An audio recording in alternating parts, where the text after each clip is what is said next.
Кадерле укучылар, мин һеҙгә һайланма әҫәрҙәр Зөбәржәт Йәнбирҙина авторлығында тәҡдим итәм.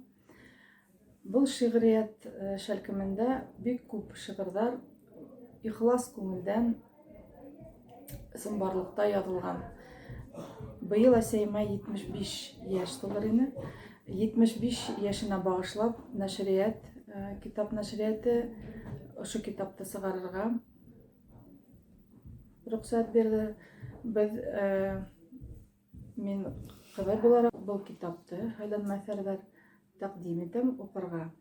Зөбәржәт Йәнбирҙинаның был шиғыр шәлкеме әлбиттә бер нисә йыл эсендә йыйналған.